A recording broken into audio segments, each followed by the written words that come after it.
Hi, and welcome once again to What's the Damage, companion show to the incredibly well-known and popular real play D&D show Roll for Damage, bringing you only the finest premium roleplay since earlier this year. We had dueling themes last year and last week on Friday. What is time? Who knows? And those themes were birds and Quinn's increasingly fast jaunt down the sliding scale of anti-heroes. It's been an interesting ride. The party managed to escape the talons of that one giant eagle thing and make it to the city Lex decreed they go to, a mysterious and lawless place, the rest in the shadow of a dead titan. Very cool. They immediately got clocked as tourists and robbed and then almost murdered a teenager. It was fun. It was great. Everyone had a good time.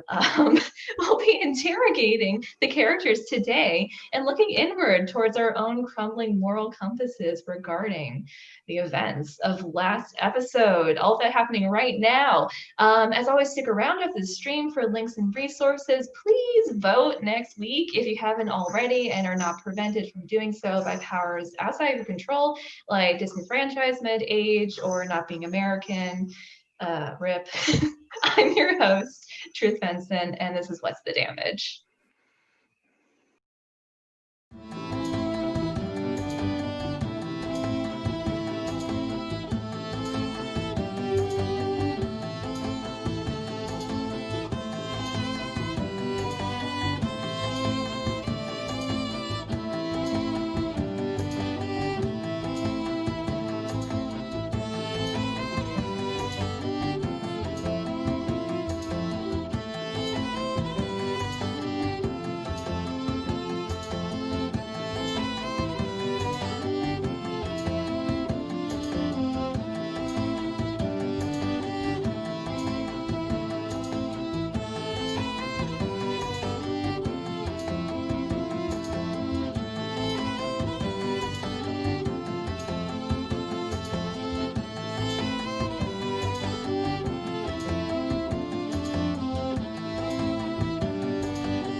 Hey, welcome back. Joining me today, we've got three very exciting guests. We've got the wonderful Serenity, who you all know and love. We've got Caleel, who plays the wonderful Baltaim, our favorite warlock. And then we've got Chad, who plays Quinn, who's been having a time of things. Foul killer. Yeah. He ain't dead. That kid's not dead. He's not dead. So I know the kid's not dead. So close. Oh, I'm sure. Cool beans. So yeah, we had some drama on the back end of that episode. What's the damage, guys? I don't know what you're talking about. What are you referring to the ball team? Wishing upon a Hanging star. out with Campion? Yeah, wishing upon a star with the drama. Yeah, super dramatic. A very, Yeah. very dramatic wish, I thought. Yeah, no, Go I on, did a lot. Explain. Go on, explain. All right. Well, Explain yourself. Oh my god. Yeah, actually, let's dive right into that. We're going to talk about other stuff, but we got to talk about the thing in the room right away, I think. Yeah, the big angry cleric in the room. So, holy fuck. Or Yeah. unholy fuck, maybe. How is the state of Quinn's immortal soul? Probably not great. He is in a bad place. Oh, this poor angry man. Yeah. Well, see, that's the thing is and for someone who has a pretty shit temper, I do not think there's a way for him to have ever been angrier in his life than he is at the moment. And he has literally no direction in which to point that anger. So when he saw this kid pickpocket, he bypassed all logical reasoning of, okay, maybe this kid is also a thief, which that's obviously what it was. Mhm. But to him, it's like, you. And then just the violence ensued. And like it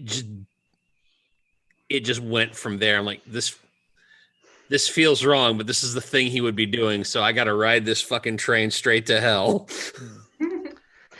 I imagine like in Quinn's head, it just like something just was like just and like this white, just like pure white and like red vision, just like just like the first thing you just literally just linebacker is this kid. Yeah, no, that is exactly what's going on, honestly, and it's messed up.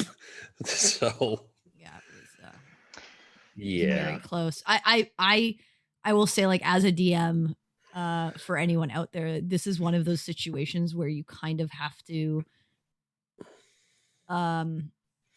not be so like rules adjacent for something. I could tell if I had this child die, like outright die, because Quinn had lost his diamonds, right? They had been stolen as well.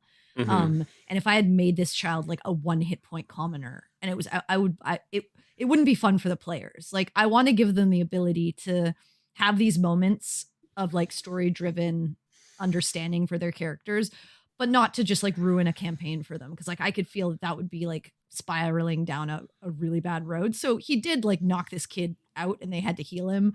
But I was like, if I make him have 1 hit point, like it's going to be a really rough road for a character to come back from.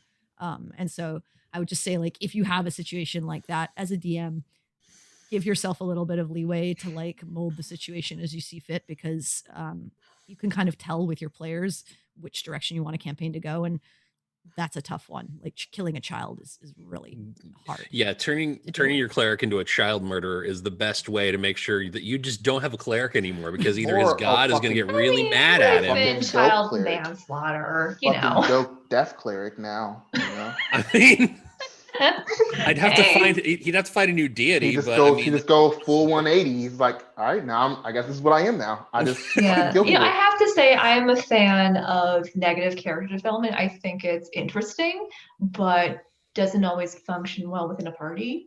You know. And there could still be negative character development. Like, this is still negative. He's in trouble with Peregrine, Oriana. Like, if Cynric finds his out, actual god, he's gonna be in trouble with everyone else. Campion finds out, like, they're not going to be happy. His own inner struggle. Yeah, because I think even Quinn knows, like, that was fucked up. Oh no, here's the thing.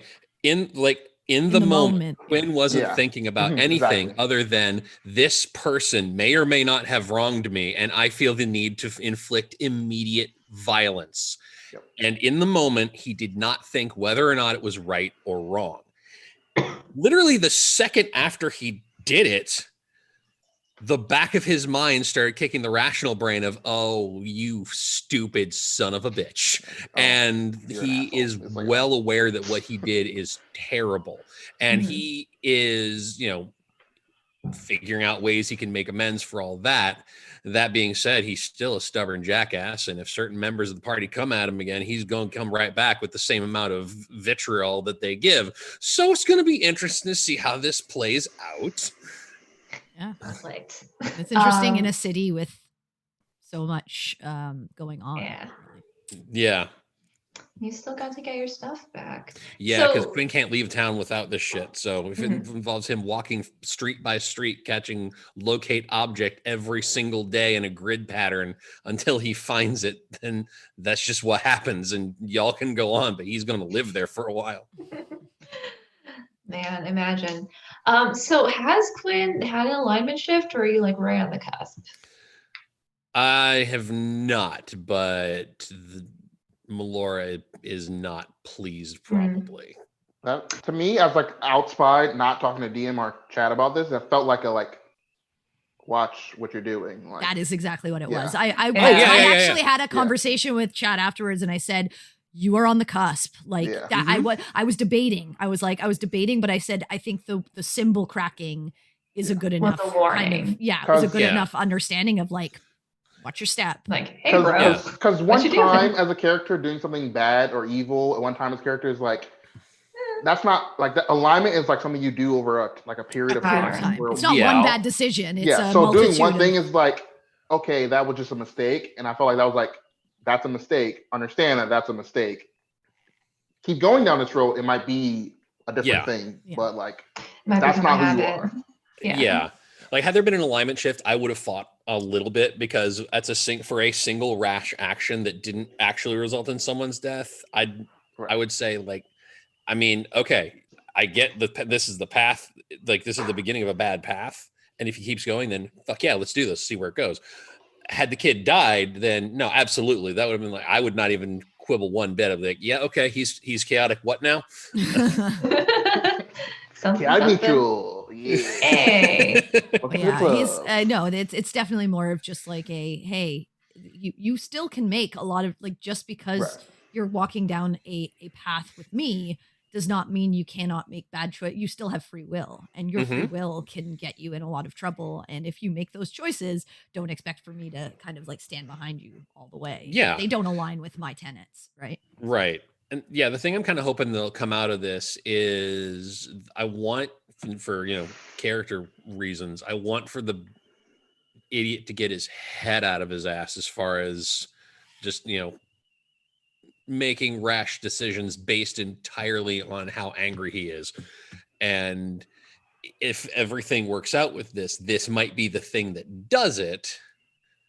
That being said, it also might go very poorly. So we'll have to see. Yay. Tune back in next week to see what happens. Yes. Yeah, so now let's backtrack a little bit now that we've aired some of the whatever that was. So actually do want to talk a bit about Baltaim's like little quiet moment that he had with the star. Like, I feel like we don't get a lot of the camera focusing too tightly on Baltaim. I'm curious about him. I like to share the camera, I'm just not super conceited. I just, want to give everyone their time. Yeah. That's bullshit. Yeah, we know. Like, brag, my man, tell us everything. It just, I don't know. I felt like that was like a random thing. The DM was like, oh, this is a random thing that happened. She might have like rolled for. I'm not quite sure. And they're just like something improvised. I was like, yeah, he's a gambler. He's like a fate like wisher. So he would wish upon a star. Like that seems in character for him to like just do that, and just felt like something he would do. Yeah, so natural. I liked it. It's like little moments like those that make like characters very rich and real seeming. Right. And also I think like that, and then the flower thing, getting like the flowers for Perry, and like that whole thing the previous couple of nights ago. I think it's just a nice dichotomy of like people, like everyone's got like a little bit more high stress, and I feel like Baltaim is like kind of the like not comic relief, because he's like he does things funny inadvertently, but like he's just very like he's nice, mellow, right? Yeah. He's a nice person. He's like the Caduceus of the group. He kind of Right, just goes with the flow and believes Right. like whatever's going to happen is going to happen, and he can't change it. He just Baltaim is kind of like a walking, talking bong rip, and I mean that in the best way possible. Right? Yeah. Less. Yeah. Okay. Cool beans. Talk to me, you guys, a bit about the giant bird and the final push through the desert before you got to the city. Was not a fan. It was a fun bird. I was a fan of the giant bird. I was not a fan of the giant bird stealing the smaller bird, but other than that, I felt like it went very well. Yeah, I think that was that. So behind the scenes peek, that was not our like initial plan at all. Like that, how that worked out. Never is. Was not how we as a party planned in the chat to like how we were gonna handle this. Yeah. But we're gonna go straight shotgun on that son of a bitch. And right. We just didn't get the chance. We did, yeah, because it went first, so it just fucking dive bombed. So we're like, oh, and like after that, I think we scrambled pretty well though. I mean, Jake's Oriana's knock was so that's another thing. Like, as a DM, was like the smartest idea. I love very creative ways of using spells. And to me, if you're going to use a spell for that, then I'm going to allow it. Like that was such clutch. A great clutch moment. And then also Campion casting Sanctuary on the other bird saved clutch. it. Yeah. And then the cutting words as well. Right. When on the attack of opportunity also saved it. So there were just some really, really good moments of people understanding their characters and understanding the situation that they were in and just playing it very, very well. So yeah, like thinking out of the box. Yeah, Cool it was to watch. great. Yeah. Really, Yeah, no, that whole thing was awesome. The only thing I didn't like is we keep losing these damn birds. It's because you're too emotionally attached to them. See, Baltine's not emotionally attached to them. I'm not emotionally attached to the things either. I'm not the he's weird just like, bird person. He's like, guys, stop I just naming the don't birds. want them to keep. Let's I stop just don't want them to keep. Let them get. Let's try to run them a like week. Let's try to run them a week, and then we can name them. Before a week, nah. Let's give the birds like a trial run. It's not gonna work out like that. Also, it was hilarious. Oriana just getting like fully rejected by that bird. It's like, yeah. I loved it. Like, oh, hello, sweet pretty bird. Fuck yourself. You're torture for me. You're, like, honestly, the imagine, worst, imagine week in this in my bird's life. situation, right? It's literally knows fight or flight and survival mode. And it's almost died like 40 times, like within like a few days, you know, like it's almost died like a bunch of times. And at this point, like it's just like, please stop talking to me. Like, I'm just here to get you from point A to point B. You're not helping me. You don't care. This is like this bird's villain origin story. Like this bird's going to become like awakened and become a villain. Yeah. Chocobo, BBEG. I feel like the worst like position to be in D&D is like the friend of Adventurer X or Adventure Party X, because you're either targeted by villains, used by villains, you're like killed, like charmed, you're just, kidnapped, tortured. It's not fun. Yeah, that's why D&D needs to have the mechanic of secret identities, you know, because that's why Spider-Man wears masks, so no one goes and kidnaps Aunt May, even though people keep kidnapping Aunt May all the fucking time. I mean, couldn't you just by accident they keep kidnapping Aunt May. It's not even on purpose. Like, oh, there's a random old woman. She looks helpless. She'll do. No! I feel like this bird has aged considerably in this like past this bird is like little white feathers, just like solid pepper. Oh my god. Yeah, but honestly, like I feel like you, Oriana, and Perry put so much effort into comforting this bird, and you're just setting yourselves up for heartbreak. Yeah. See, the thing is, I'm not trying to comfort the bird because of anything other than this bird needs to calm down, so this bird can be made to drive cart. As long as the bird is not having a mental breakdown, we're good to go. Now, as far as the other two, makes sense because, you know, Perry's a druid and druids are all up into that crunchy granola nature shit. And then there's Oriana with her weird ass bird obsession. That's just, she's into birds, man. She is. And we're going to have to go bird shopping again once we get our money back or, you know, earn more or whichever happens. And she needs to not be involved in the selection of birds. Yeah. We need to find like a bird that will. To be fair, like she didn't select these less. ones; they were just brought to you. Remember? Yeah. Oh no, I know, but I feel like this is going to be an escalation if she's allowed to participate in choosing these birds. She's going to no, I want the pretty one. I don't care. Nope. I want the one that looks like they've seen some shit. I want the bird with 1,000-mile stare. That's what I want. The scars or Tellerix. Yeah. I want the bird with dead eyes. The bird got like patches of like feathers off of it. Like it looks like it's gone. The one that's like just smoking over in a smoking corner, a cigarette. Yeah, just smoking a cigarette. It's got like a spiked collar. Yeah. Smoking a cigarette. It's got like a fucking like tumbler full of whiskey in the end of its claws. Like one leg. Kids have seen war. You ain't seen shit. Wow. It's a punkerick, not a Tellerick. Yeah, there you go. That's the bird I want. I love that. Thank you. Maybe we'll see a gang of wild Tellericks. They'll just murder the party probably for their crimes against Tellerick folk.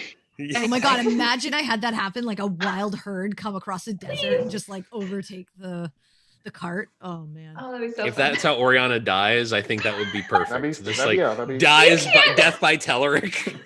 Like, I don't think you can volunteer someone else for death when they're not I'm not here. trying to volunteer her for. I'm just saying, like, if sure? that happened and that ended up being the way it went down, that I think would just be perfect irony to make it happen. Yeah. Okay. When you volunteer when you volunteer someone else, it actually counts against you. So you know. Oh, okay. Well, that was Chad, just so you know. Lovely. Yeah. I'm for it, but I don't have any skin in the race because I don't play in this game. So cool beans. Anyway, so Serenity, can you tell us a bit about just like designing the desert environment? Because I don't think we've really gone into the sandy gritty nitty.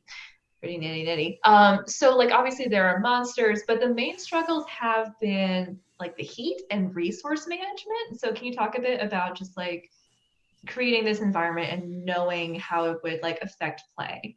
Yeah. I mean, I have the various parts of the desert kind of like set out for my world, but I also like just know naturally like a a desert situation can be pretty um difficult on just like the human body, but I would say humanoid body here because all these races are humanoid. But I Mhm. I think the other thing is I wanted it to be more like I like a little bit of gritty realism in my game. I don't like it to be too realistic where it's like, yeah, you drank this water and you didn't boil it first and now you die and have dysentery You have and that's it. parasites, You're yeah. parasites and you're You dying. have died of dysentery. Yeah. Or in But training. I do like a little bit of gritty realism of like, yeah, you're not going to be able to wear full plate mail in the fucking desert. It doesn't matter if you've got a covered wagon. Like that's not how heat stroke works, my friends. So I wanted it to be realistic. Also, I am not a fan. Everyone who plays with me, and I think I've said this before, I fucking hate combat. Like it just takes up so much time. I love driving a story. And if combat doesn't really drive the story in some way, I don't enjoy it at all. So it has to make for like really interesting moments.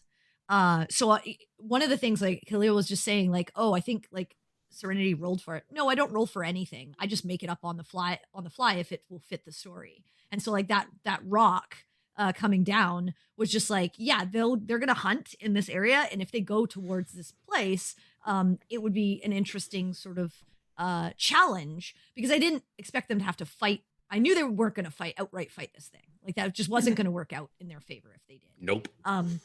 But I was I like, would've. let's see them use To get to my level, let's I see them would've. use the environment and their own abilities and see what they can come up with. And I like those kinds of things. So that's why I give like Mhm. skill challenges, or I just have general thoughts around like, okay, are you packing enough water and food for the trip, and are you tracking that kind of stuff? I generally don't track like rations most of the time, but I figured for Yeah. this environment it makes sense.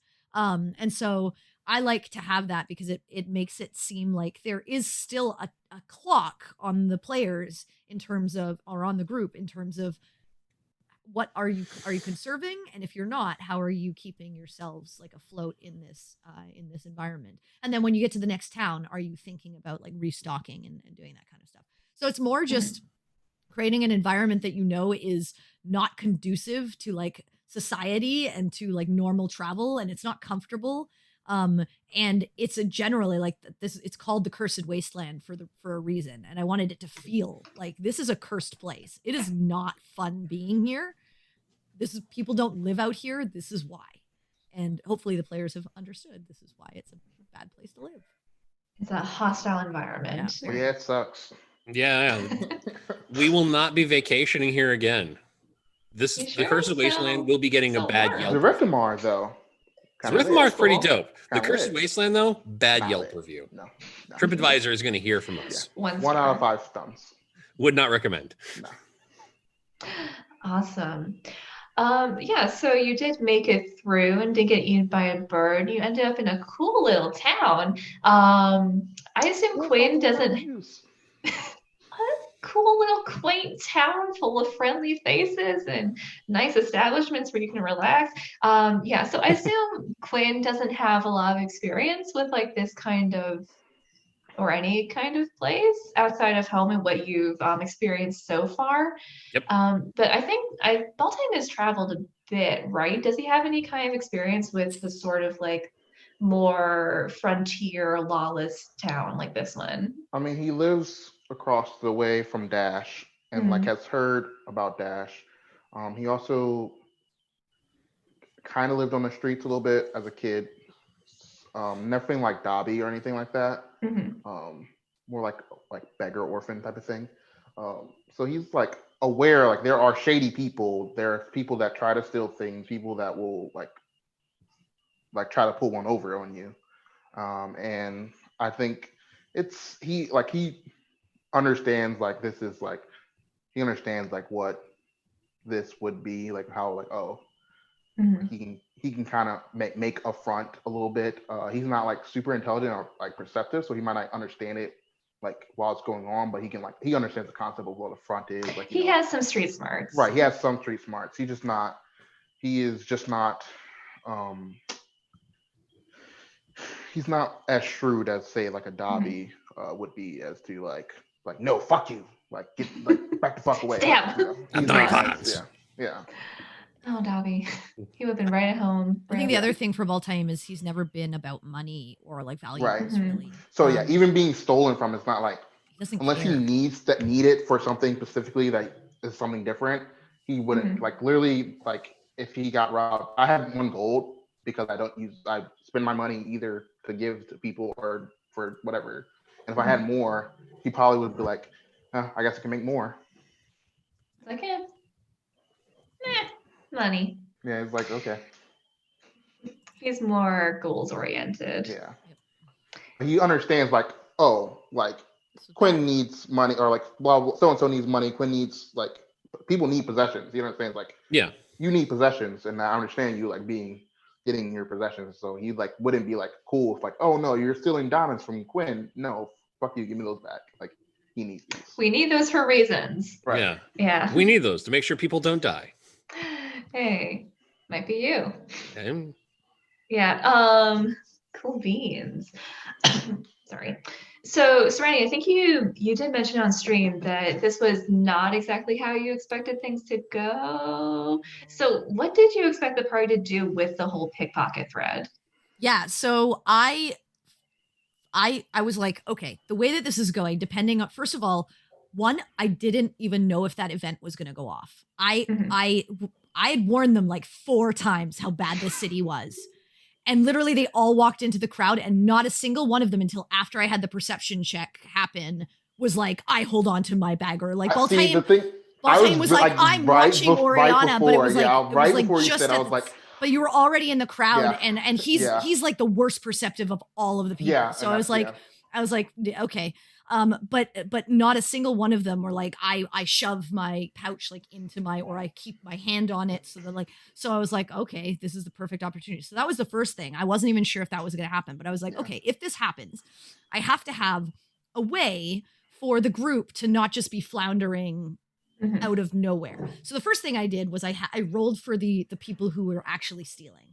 And that was even before the stream. I did a roll for myself, and I was like, here's the number. Here's what they have to beat perception wise to know that there is that something was stolen on top, like that it's happening at the time that it's happening. None of them beat that, unfortunately. It's a sleight of hand. It was like a +10 or +12 or something like that sleight of hand. So really hard to see. The Dobby got the insight, so he knew that that whole situation. Oh, sorry, yes, Campion. Campion got that. Yeah, Campion got the insight, so he knew that there was like an illusory front going on with all of this stuff. And that's when he checked his bag. But the pickpocket, I thought, okay, they're gonna come out and they're gonna see someone. And I made it a child because I was like, if I make it an adult, they're going to go for this. They're 100% going to go for an adult because it's like an adult and they're in a shitty place and they're probably going to beat the shit out of this person. And the scene's going to be like weird. So I was like, I'm going to make it a young kid because the chances are is they catch this kid and they intimidate the shit out of him, but they don't really harm him in any way. And then he gives them the information and maybe offers to show them where they need to go. Little did you know. That's how we work. I had them go into the alley and I literally had him stop because he's like counting the few coins that he got from this merchant that he stole from. And Quinn just linebackers him. And I was like, and that was at the moment where I had to say, okay, I'm not making him a commoner with 1 HP anymore because that's originally what he was going to be. And then I was like, okay, how's this scene going to play out depending on what goes on? And then on top of it, Oriana held person the kid. So the kid got critted. Like, thankfully, it's a unarmed strike, so it only doubles like the 1 damage, but it's still like in that moment, it's a frozen child that just gets hit with like 400 pounds of steel and flesh of like linebacker sized dude, and just crack into the pavement. So he was out cold for a second, bleeding, and then Oriana healing worded him. But at that point, he was just like, he didn't even know what to do. He was just like, I think I'm going to die. It doesn't matter what I tell you at this point. I'm any information I give you, it doesn't matter. You're just going to kill me. And that's where the kid's mind was at that point. That makes sense. He didn't really even have a chance. Like, it's not like Quinn picked him up and held him against the wall and said, you better tell me or else. It was, you're already dead. We just brought you back basically from almost dying. And now the kid's like, I don't know what to do here. And that's why at the very, very end, I had him give them a few tidbits before he ran away. But yeah, it was a scene. And you're like, they need this plot somehow. It was a scene I wasn't expecting. And then at the same time, when that scene was happening, I was like, well, that kind of went to shit. So I had to give Campion and Baltaim something, because I was like, well, they also kind of have to have an understanding of what's going on here and maybe figure out some threads that they could potentially pull on to get what they need. We haven't had the chance to fuck up yet. So you're like, well, let's see how they fuck up first. Yeah, and so, I mean, less that, but it's like more... I don't do things and then give my players no way of like figuring something out. And so seeing that just went really not the way that I was expecting, I was like, okay, I'll give the other side of the group they were doing something very smart. Like they were casing the situation, and like I said, I like to reward that play. So I was like, okay, you're gonna learn something, whether they're on the right track or not. That's a completely different story, but they have something that they can at least start pulling, like some threads that they can start pulling. They'll end up somewhere. Yeah, and that's all that matters in D&D, that you end up somewhere. Exactly. It's true. May not be the right place. Cool beans. Okay, remind me, I've talked to both you, Chad, and you, Caleel, since the boss battle, right? Have I? Which boss battle? No. Have I not talked to either of you? Chad, you've talked to since the demon. Chad, I talked to. Oh, okay. Caleel. Okay, cool beans. So, not specific to this episode, but I'd love, since we've finished up the first arc of the campaign, I'd love you to speak a little bit about Baltaim's character arc, like as we move into what's going to happen next. Oh man, like just like his like from the start of the stream. His to, development, like, yeah. I think this might sound. I don't think Baltaim's changed that much. I think Baltaim's been pretty static. I would say he's been. I don't think that's a bad thing either, because I think some people have definitely like moved around, and I think some people, like, sometimes they're like in character, like the stories, you want someone that's like a constant, so people have variables to like bounce around. I think he is. I mean, from the start, he was trusting of most people. He was, easygoing. I think I think something he might have gotten like a little bit tad more serious now with Dobby dying and the chain like actually breaking, and like understanding like, okay, this is like, he understood like this is like, we're doing this, but he can see like there's consequences. He can see the death toll like of Perry's people. He's like, his friend has died in front of him, and he's buried him. I think he is understanding of like the consequences of this. I don't think his attitude has changed. Like, I think his way about going things hasn't changed. I think he just understands there is a like no, I get what you're saying. There's consequences to this. Yeah. So like he's remaining steady as a person, steady in his values and personality and who he is, but he feels like the weight of what he's doing, what you're all doing. Because I think his goals were always a little bit more selfish, because they're towards him anyway. By now, I think he understands like, oh yeah, there are other things going on too, and I actually just can't not deal with them. Like, if I don't deal with them, then there's going to be things way worse happening. Yeah, because this is like huge world-ending stuff. Right. And so I think he understands that. But he's chaotic neutral, so he sometimes doesn't handle that the best way. Sometimes he just gets high. Drugs. Sometimes he eats vomit flowers. Yeah. Sometimes he eats. Yeah. Well, that flower touched me. That flower touched me. Yeah. I know, but I'm just saying, like, sometimes he does other things. Yeah, and then but sometimes he understands, like, okay, we're going to kill like a hag. We're doing this. Like, let's get down to business. Right. Awesome. Okay, cool. So now we're going to move on to our topic for the day, which is balance, which is one of the things that I personally think is super hard. It's definitely something I had a bit of trouble with as a DM.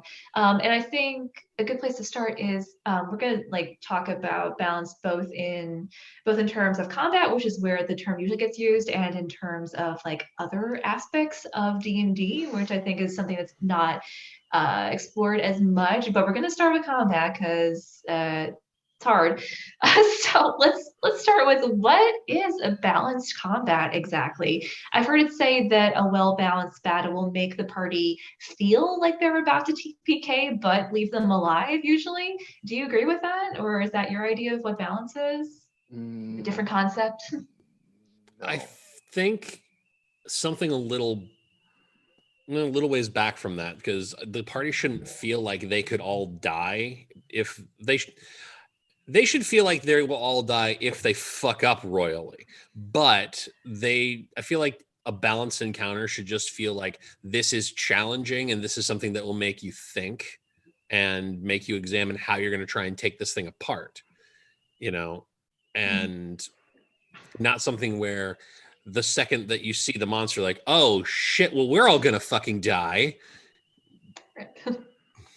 I mean, a balanced combat depends, because if you're trying to have a combat be for using resources, it might be an easy combat.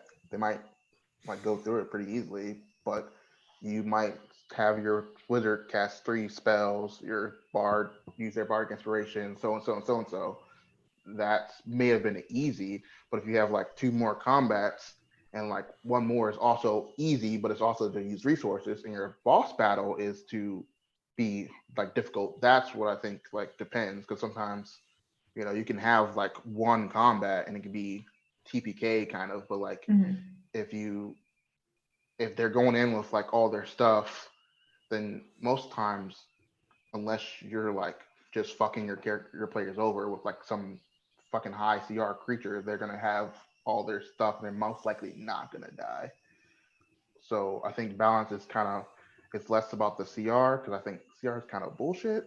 It's more about like how do you understand CR, man? Who understands? You get the resource management down or up to wherever you think a good fight will make it, so that they're feeling like, oh, I don't have a lot because I fucking thunder blasted that goo back 2 rooms ago.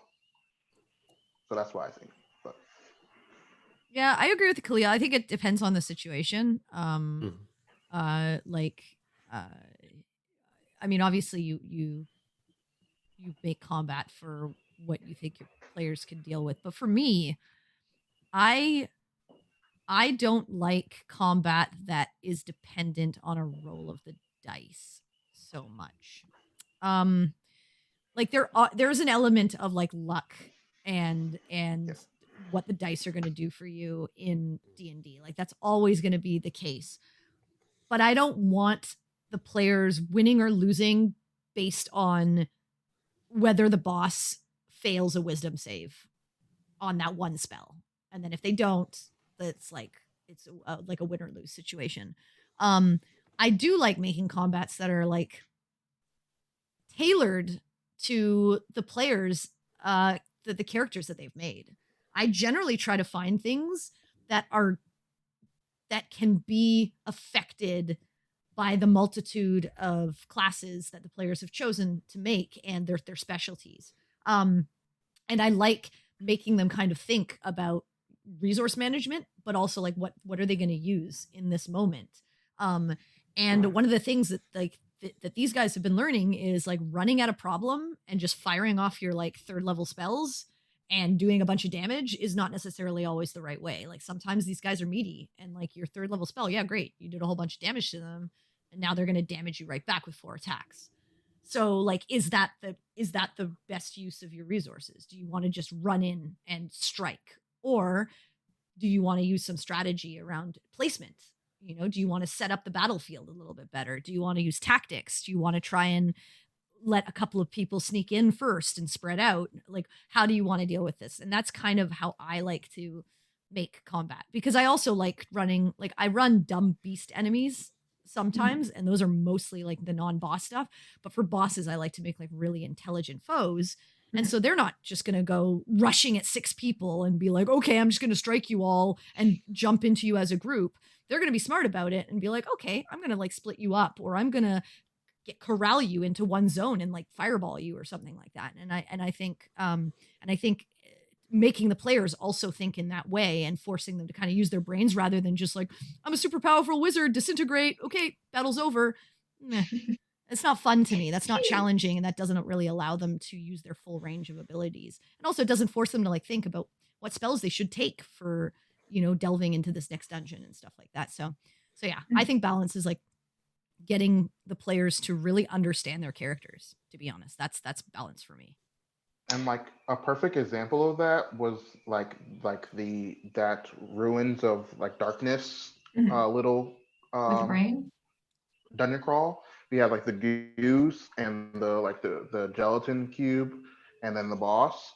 yeah. I think, and this might be partially my fault too, because I think just because how I play warlocks, because I will burn my spells because I'm a warlock. I'll most likely will rest some point between getting to a boss, because you're not going to make it through a dungeon crawl without at least short resting at least once.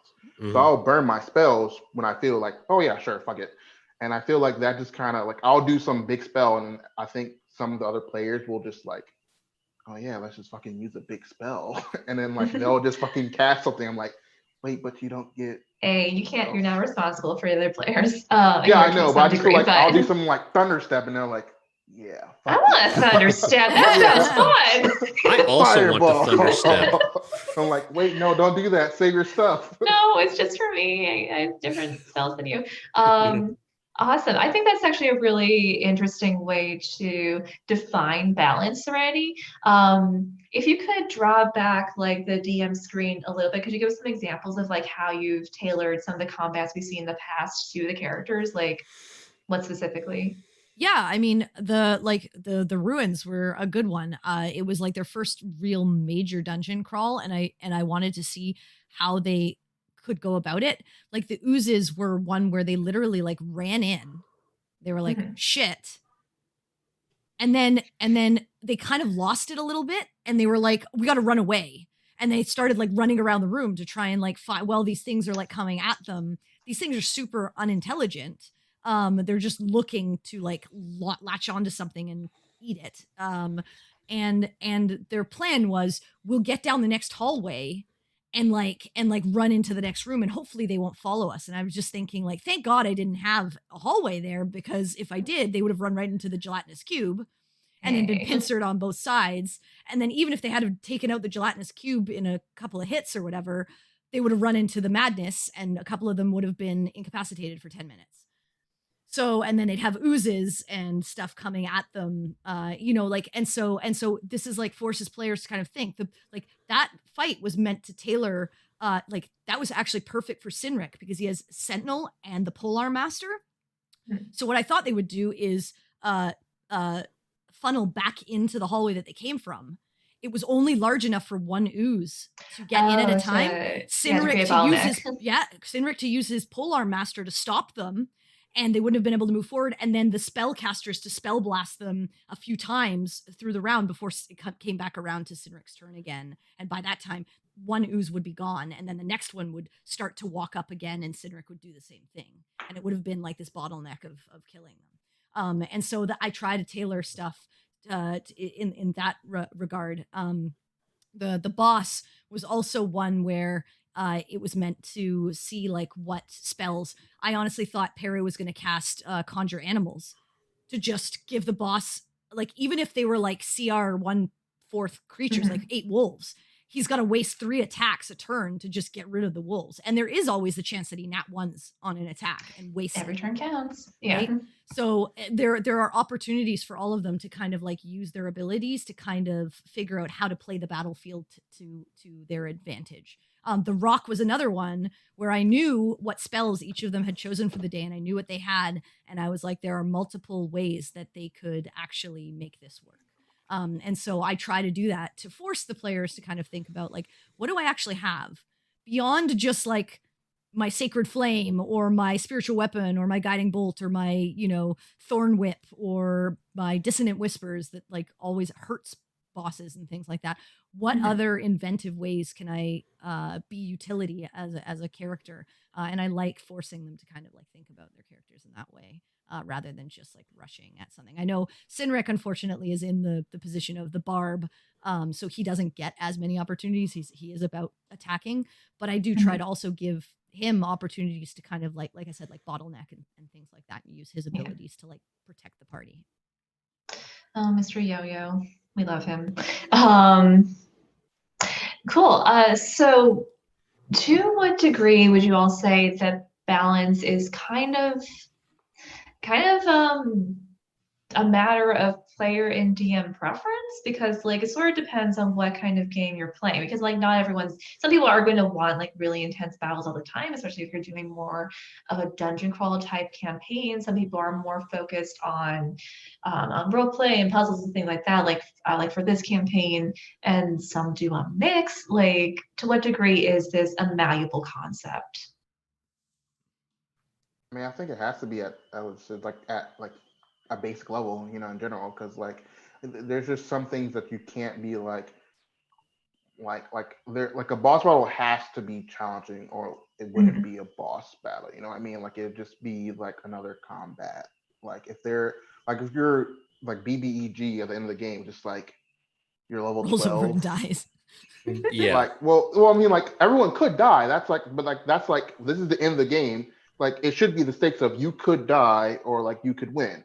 But if you're like level 20 boss battle is like your level 12 like mid card guy like that like just stole the like jewels from a bank. Like it's not like that same fulfillment type of thing. Like it's gotta be at some point, no matter like who it is, there's gotta be like a certain like difficulty or balance to something.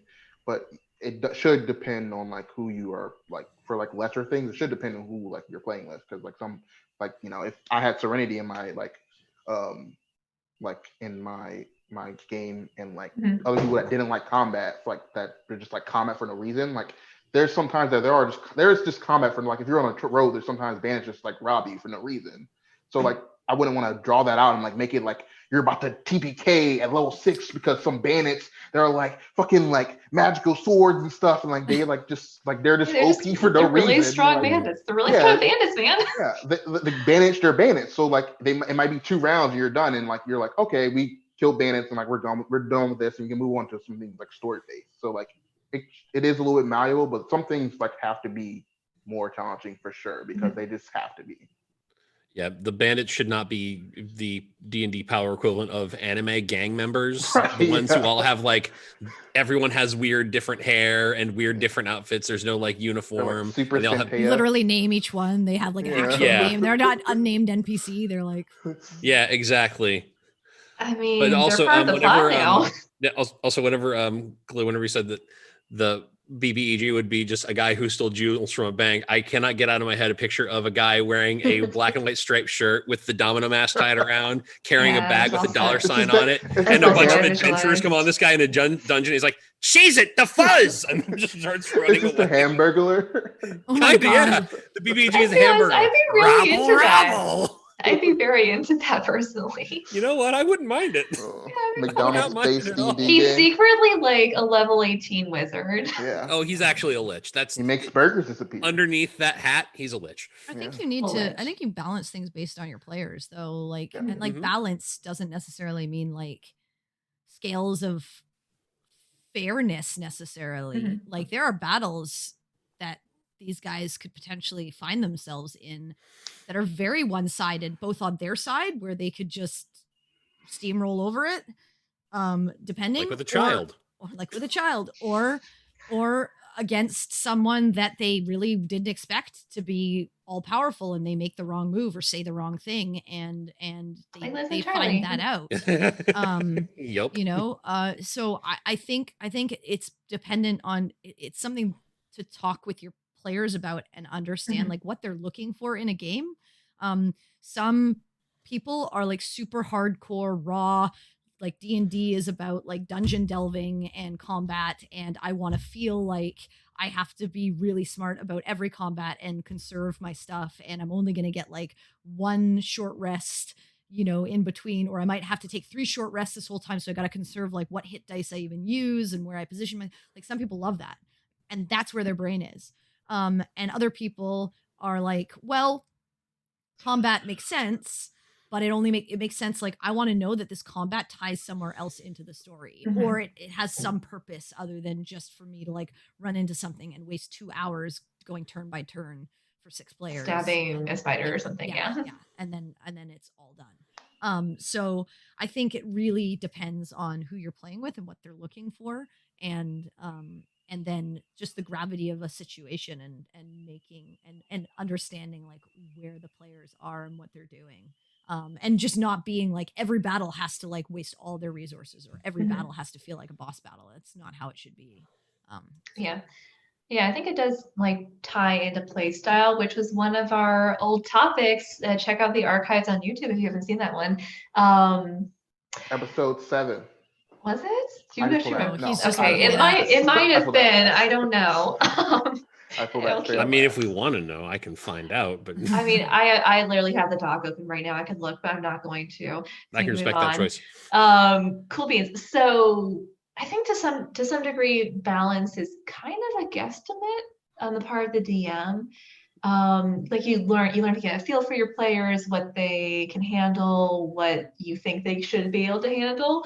But if you're like new to designing encounters, are there any like steps you can take to sort of like to balance something before you learn to instinctually be able to balance things, is my question, I guess. I mean, CR does help you, like, and that it gives you, it does help you. I just hate CR. It's a good jumping off point. So I use it for every battle I create for you. I use it as like my starting point of like, okay, what do I want to do, and how hard of this encounter do I want it to be?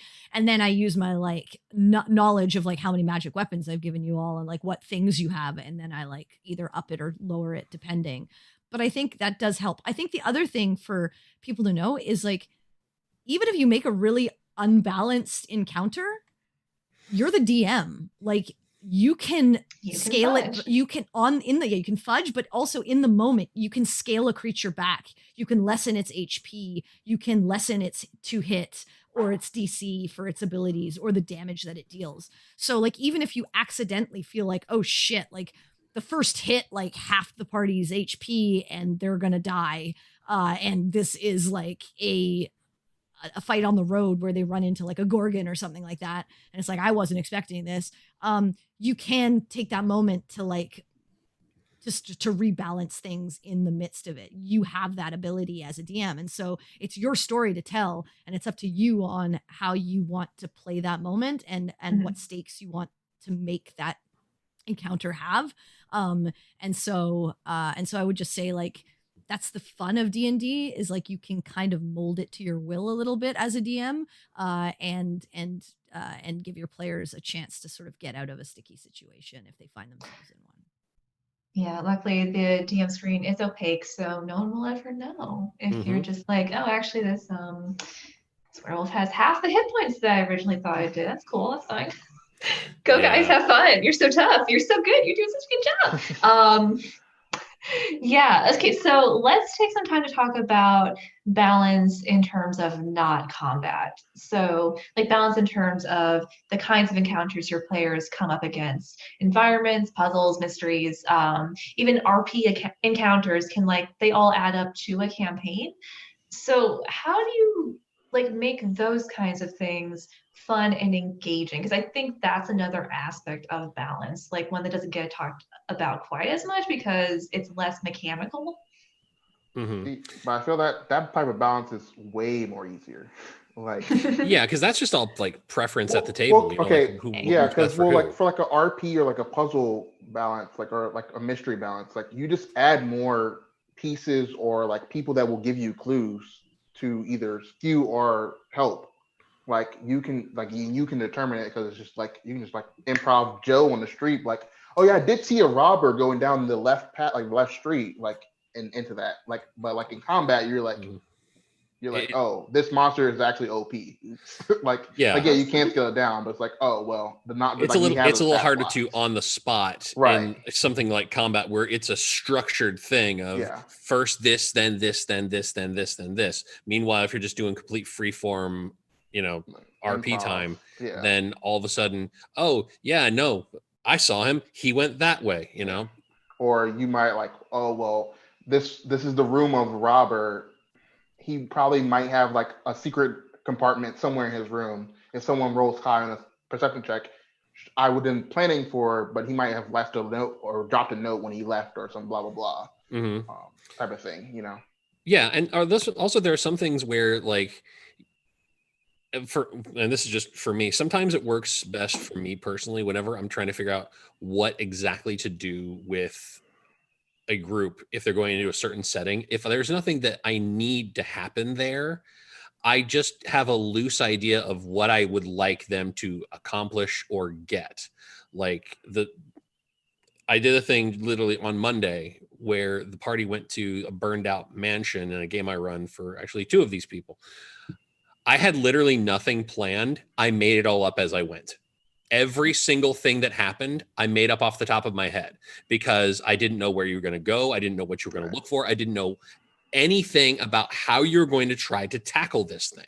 I had a couple things that I wanted you to find in general, like a bit of information. But other than that, everything else was like, fuck it.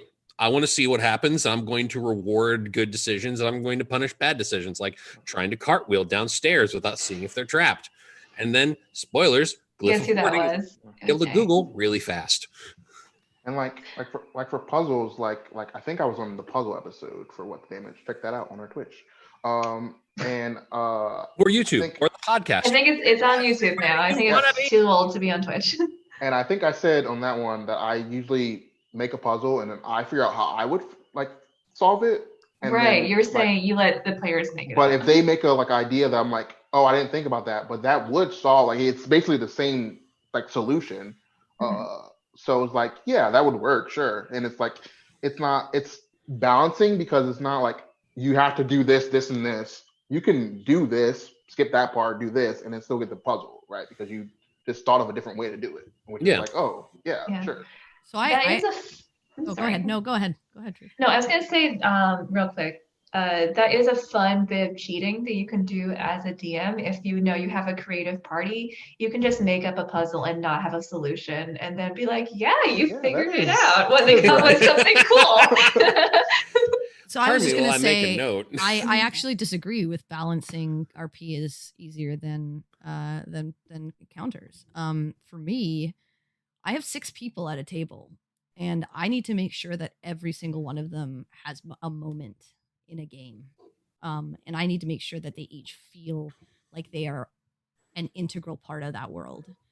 And if I focus too much on someone's story at a specific time, or if I don't give a person their sort of moment of being able to understand why their character is a part of this group, other than to just be the cleric or to just be the druid or to just be the barbarian, what's the point of them being there if they have nothing to act on? To me, I wouldn't want to play at a table where I'm just like sitting there for 3 hours and then combat happens and I'm like, okay, I roll my dice twice and I hit. Okay, that's fun. And so I find it very difficult to make sure that I'm spotlighting each person equivalently. And obviously that doesn't happen every session, but I have to make sure that for the next 4 sessions, it's not the Quinn show. I have to make sure that for, like that when they went to the Soak Oshidin, it wasn't just all about Peregrine and no one else mattered. And so I think like you slipped in a little thing with Sinric. Exactly. And there have to be moments for the other characters to shine, and to feel like they are tied in. And it's especially hard with like quieter players like Tick. He is much quieter and he kind of engages when he's engaged with. And otherwise he kind of like takes more of a back seat. And so, and that's just the style of player he is. And I think of this akin to management. You have to change I'm a manager. So you have to change your management style in accordance with the communication style of the people that work with you and that are a part of your team. And so I have to do the same thing with my players. And I find that quite difficult because I try to make sure that everyone feels epic and feels like they're having a good time at the table. Yeah, and that's true because it can be difficult to make sure and that's that a very the difficult balance balancing between act. characters. Yeah. That part, yes, that can be difficult because because I'm guilty of accidentally hyper focusing on specific characters and specific aspects of their story just because it was something that needed to be dealt with, and that was done just sort of like to the detriment of others when I was trying to run some things here and there. So it's hard to make sure you don't do that. Yeah, but I think you can still kind of do that still too. Like I think like you can have like whoever like if you see someone not interacting as much, maybe they're just a little out, take you like kind of have that person interact with like, well, like, you know, I start talking to them and start telling them things or start so and so and so and so. So like, yeah, I understand what you're saying, but like you can do it, try to fix that too in that spot too.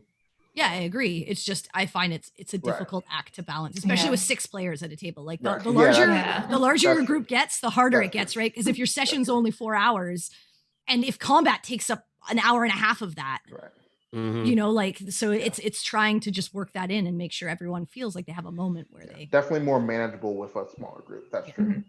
Yeah, no, I think that's a really interesting, great point because, you know, with D&D, you have a party of equal protagonists. Like every character needs to feel like they've got their own stuff going on, but they've also got stuff with the group going on. They all need to be special and badass. So it really is, it is hard to manage that and to make sure every player feels like they've got cool stuff going on, both individually and together. So I think that's a really great point. I'm glad you brought it up.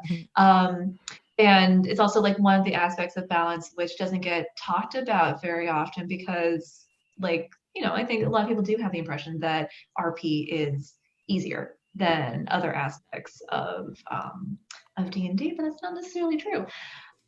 Anyway, we are out of time, so we're going to end on that philosophical note. Thank you guys so much for being on the show. Thank you to the viewers.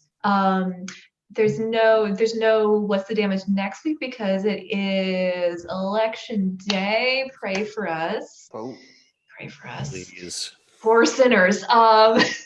Yeah, so I'll be drinking heavily and won't be in any fit state to run a show. Don't know what everyone else is doing, but I assume something more or less the same. I'm Canadian. She's Canadian, so I will actually probably be really paying attention to the election too, because it does affect Canada. So it affects everybody. Sorry, but yeah. We will be having Roll for Damage on Friday, but then no show on the next Tuesday after that. Okay. Anyway, good night. Thank you guys for watching. We love you. Check out our store. Check out our YouTube. Check out our Twitch. Check out I don't know, Serenity's Twitter. She has podcast. There you go. I work hard on that, kind of. I don't really. He works hard. He works very hard. Chad is our Twitter person, so give him big props. Twitter person. I am several things. We should pay him more than Trident Layers, but that's all we have in the budget. Claps for Chad. And get hyped for Halloween. We are having our special Halloween episode running on the 31st. And yeah, I think that's all of our news. Good night, guys. Good luck, Americans. Yes. See you. Vote if you can. After the election. Polls. Make Please your choice. Vote. Bye.